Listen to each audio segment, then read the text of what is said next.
বিগত সময়ে ঢাকা বিশ্ববিদ্যালয়ের যে রাজনৈতিক অবস্থা, রাজনৈতিক পরিবেশ ছিল সেটি তুলে ধরার চেষ্টা করেছেন।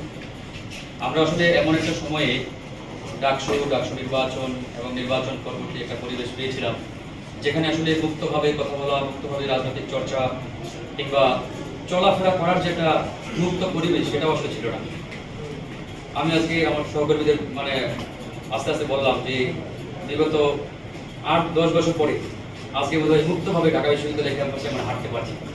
এই যে ক্যাম্পাসে খাওয়া দাওয়া করলাম ক্যান্টিনে, আগে এই ক্যাম্পাসে আসলে আমরা মনে হতো যে সবসময় একটা আতঙ্ক, যে পিছন থেকে হয়তো ছাত্রলীগ হামলা করবে কিংবা হঠাৎ করে দিক দিয়ে এসে আবার অ্যাটাক করে, এরকম একটা পরিবেশ ছিল। এরকম একটা নিয়ন্ত্রিত পরিবেশেও আমরা কিন্তু আসলে দমে যাই। সকালে ছাত্রলীগ হামলা চালিয়েছে, আমরা কিন্তু বিকালে রাজপথে আবার দাঁড়িয়ে গেছি। দুপুরে হামলা চালিয়েছে, সন্ধ্যাবেলা বিক্ষোভ করেছে।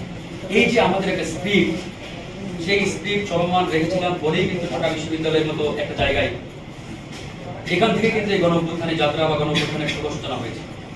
এবং আমি মনে করি, এটা আমি সব জায়গায় বলি, যে 2018 সালের কোটা আন্দোলন যদি না হতো তাহলে 2024 সালের গণঅভ্যুত্থান হতো কিনা, এটা একটা বড় সন্দেহের জায়গা।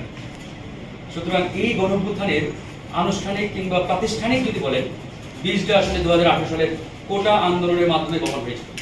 তো যাই হোক, আল্লাহর অশেষ রহমত, দোয়া এবং আমাদের সকলের সম্মিলিত প্রচেষ্টার মাধ্যমেই কিন্তু আমরা একটি নতুন ফ্যাসিবাদ মুক্ত বাংলাদেশ পেয়েছি।